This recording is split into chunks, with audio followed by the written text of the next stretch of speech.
Astăzi este Duminica Sfintei Maria Egipteanca, este a 5-a duminică din post și consider că ar trebui să medităm cu toată seriozitatea la viața acestei sfinte, atât de venerate, atât în Orient cât și în Occident.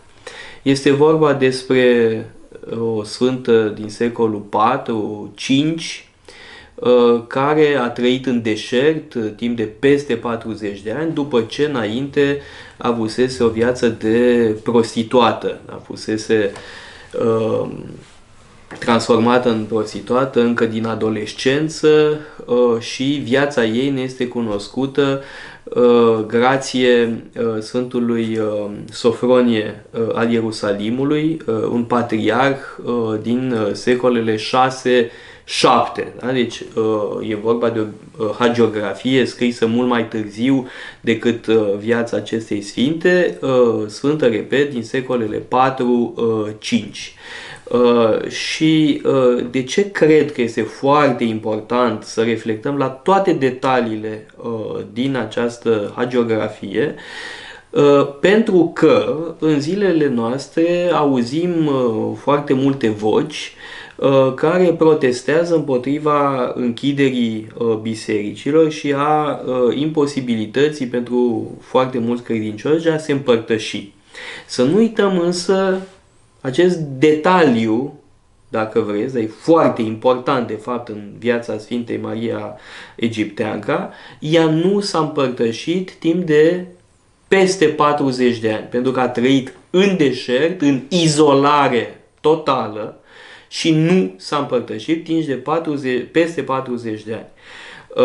Sigur că nu este întru totul comparabilă situația noastră cu situația ei. Nu trăim într-un deșert precum cel în care a trăit Maria Egipteanca.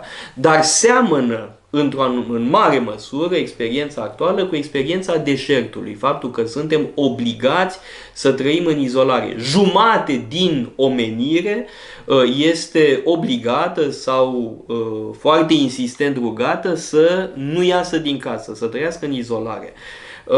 De aceea, cred că în mod special acum este important să medităm la exemplu Mariei Egipteanca. Nu întâmplător, sărbătoarea ei este în timpul postului Paștelui, pentru că ea este o mare penitentă, ea este sfânta patroană a celor care se căiesc, a penitenților. De-al minteri, postul Paștelui începe cu Duminica Iertării, este duminica de dinainte de Duminica Ortodoxiei și în Duminica Iertării se practică ceea ce a făcut Maria Egipteanca în momentul convertirii sale, sau mai exact după convertirea sa, și anume și-a cerut iertare de la fiecare în parte pentru răul pe care îl făcuse cu modul ei de viață anterior. Deci trebuie să înțelegem că ce este esențial în perioada de post nu este să nu mâncăm anumite alimente sau să ne împărtășim mai mult decât în restul anului. Important este să practicăm căința, adică, în mod concret, meditația, introspecția, să ne gândim la noi înșine, lucruri pe care le putem face foarte bine stând închiși în casă. Dacă luăm în serios ideea de providență, este cu totul lipsit de pietate să protestăm și să țipăm ca din gură de șarpe că ne persecută statul și nu ne lasă să ne împărtășim. Nu numai că este stupid, dar este de-a dreptul revoltător și contrar, de fapt, cu autenticul spirit al postului.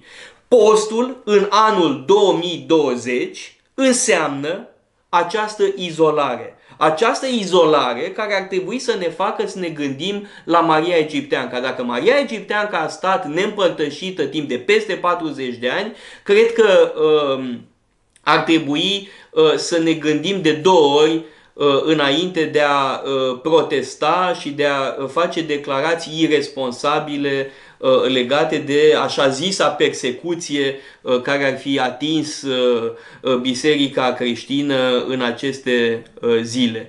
Să medităm, cred, exemplul Mariei Egipteancă este foarte, foarte de folos, în mod special în această perioadă, pentru că Maria Egipteanca este foarte reprezentativă, de fapt, cred eu, pentru lumea în care trăim. În timpul postului sunt celebrate diferite mari figuri ale monahismului, pe cum Grigore Palamas sau Ioan Scăraru, dar Maria Egipteanca, în mod special, este o figură cu care ne putem identifica cei mai mulți dintre noi, în care ne putem recunoaște cel puțin într-o anumită măsură. Mai mult, cred eu, decât în figuri ale monahismului, precum Grigore Palamas sau Ioan Scăraru. Ori tocmai să medităm exemplul Mariei Egipteanca înseamnă, cred eu, să înțelegem cu adevărat sensul spiritual al izolării.